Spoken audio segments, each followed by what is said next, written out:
সময় টিভিতে স্পষ্টই দেখানো হলো।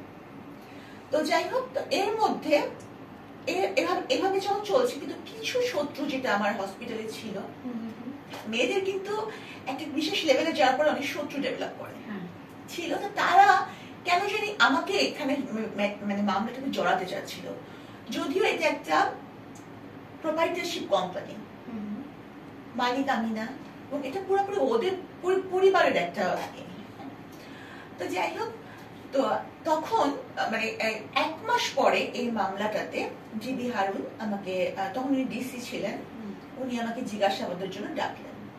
এর আগে উনি আমাকে 2-3 বার ডেকেছিলেন ব্যক্তিগতভাবে, যে মামলার বিষয়ে কথা বলবো। তো আমি ওনার সম্পর্কে কিছু তো রিউমার আছে, সবাই জানতো, তো আমি আর যাইনি, আমার কাছে এটা সেফ মনে হয় নাই, এবং আমার পরিবারের কাছেও সেফ মনে হয় নাই।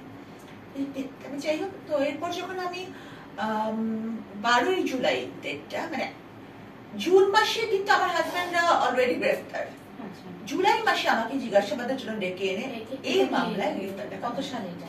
1920।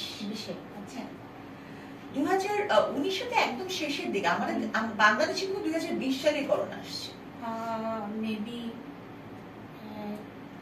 এপ্রিল মে হবে, ফেব্রুয়ারি মার্চের দিকে বোধহয়।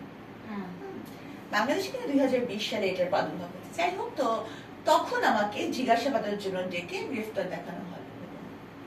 তো উনি জানি না উনি কি কেন আমাকে গ্রেফতার দেখিয়েছেন, কি প্রমাণ উনি পেয়েছেন, এটা আমি বলতে পারবো না। তো এভাবে আর কি ব্যাপারটা। উনি তো আপনাকে ডাকলেন, ডাকার পর আপনার কথা শুনলেন।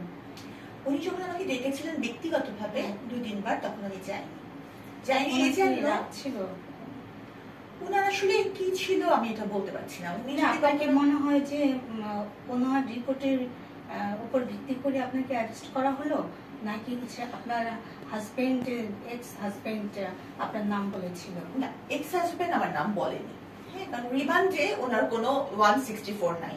হ্যাঁ, এবং উনি এক্স হাজবেন্ড যিনি, উনি হচ্ছে যে কেরানীগঞ্জ জেলের মাধ্যমে, আমি তো কাশিমপুরে থাকতাম, তো কাশিমপুর কারাগারে একটা জেলের চিঠি পাঠিয়েছিল, মানে জেলের সিল দেওয়া। ওখানেও স্পষ্ট লেখা আছে, কারণ ওটা কিন্তু পরিবর্তন করার কোনো উপায় নেই। হ্যাঁ, কারণ হচ্ছে ডেট দেওয়া একটা চিঠি এবং জেলের মাধ্যমে এসেছে।